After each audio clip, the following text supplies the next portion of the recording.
नमस्कार मंडळी, मी सुनीता लवांडेज किचनमध्ये तुम्हा सर्वांचं खूप खूप स्वागत करते। आज आपण मस्त चटपटीत टोमॅटो सार बनवतोय।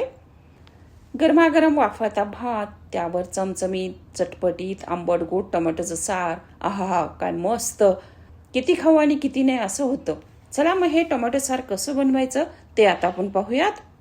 टोमॅटो सार बनवण्यासाठी इथं मी 4 लाल बुंद पिकलेले टोमॅटो घेतले आहेत। सार बनवण्यासाठी शक्यतो गावरान टोमॅटो घ्या आणि टोमॅटो पिकलेलेच घ्या, म्हणजे मग सार मस्त चविष्ट होतं। तर हे टोमॅटो मी स्वच्छ धुवून पुसून घेतलेले आहेत। तर टोमॅटोचं सार बनवण्यासाठी ह्या टोमॅटोंना आधी आपल्याला उकडून घ्यावं लागेल, पण त्याआधी ह्या टोमॅटोंना असे कट मारून घ्यायचे, म्हणजे मग शिजल्यानंतर त्यांची साल आपल्याला पटकन काढता येते। तर सगळ्या टोमॅटोंना मी कट मारून घेतलाय आणि ते कुकरमध्ये काढून घेतलेत। आपण यांना कुकरमध्ये उकडून घेणार आहोत। तर त्यासाठी यामध्ये साधारण ग्लासभर पाणी घालायचं आणि मीडियम गॅसवर कुकरची 1 शिट्टी होऊ द्यायची। कुकरच्या जास्त शिट्ट्या घ्यायची आवश्यकता नाही, याला जास्त शिजवायचं नाही। तर टोमॅटो शिजतायत तोपर्यंत आता आपण एक वाटण करूया। मिक्सरच्या भांड्यात 1 हिरवी मिरची, 1 आल्याचा छोटा तुकडा, 3-4 लसणाच्या पाकळ्या आणि अर्धी वाटी ओल्या नारळाचे काप घालायचे। नारळाची काळी पाट खरडून पातळ तुकडे करून घेतलेले आहेत। त्यानंतर 1 चमचा धणे घालायचे आणि आधी पाणी न घालता फिरवून घ्यायचं आणि त्यानंतर थोडं पाणी घालून याला बारीक वाटून घेतलेलं आहे। तर बघा असं याला बारीक वाटून घेतलंय। इकडे कुकरची 1 शिट्टी होऊन कुकर गार झालाय। बघा टोमॅटो छान शिजलेत, साल आपोआप सुटलेली आहे।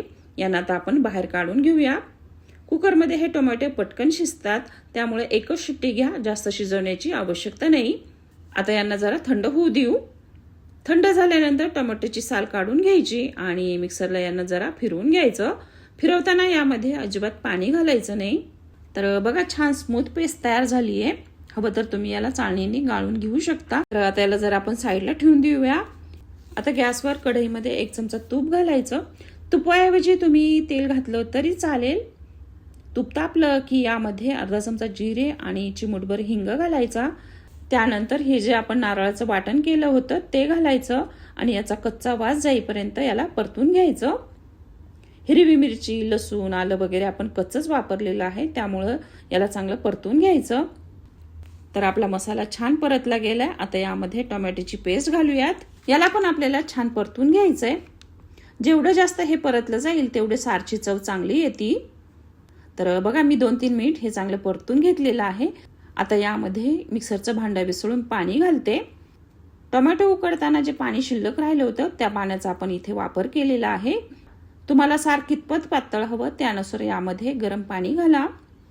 पाणी गरम करूनच घाला, म्हणजे मग सारची चव बिघडणार नाही। आता यामध्ये चवीनुसार मीठ, थोडासा गूळ आणि 1 चमचा काश्मीरी लाल मिरची पावडर घालायची।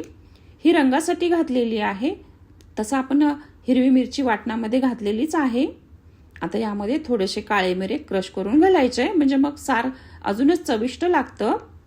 लो गॅसवर आता याला 3-4 मिनिट उकळू द्यायचं।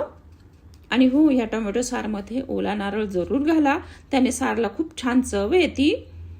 नारळ नसेल तर तुम्ही सुकं खोबरं जरा वेळ भिजत घालून त्यानंतर ते वाटून घेतलं तरी चालेल। शेवटी बारीक कापलेली कोथिंबीर घालून गॅस बंद करायचा। तर हे सार पातळच चांगलं लागतं। दाट हवं असेल तर 1 चमचा कॉर्नफ्लोअर पाण्यामध्ये मिसळून यामध्ये तुम्ही घालू शकता, पण कॉर्नफ्लोअर न घालता केलेलं सार जास्त चविष्ट लागतं। पुलाव, मसाले भात, साधा भात कशाबरोबर पण हे सार खूप चांगलं लागतं। कधी कधी एकटीसाठी स्वयंपाकाचा कंटाळा येतो, अशा वेळी हा चविष्ट आणि पौष्टिक मेनू बरा पडतो। तर चला, रेसिपी आवडली असेल तर सुनीता लवांडेज किचनला सपोर्ट करा आणि व्हिडिओला लाईक अँड शेअर जरूर करा। धन्यवाद।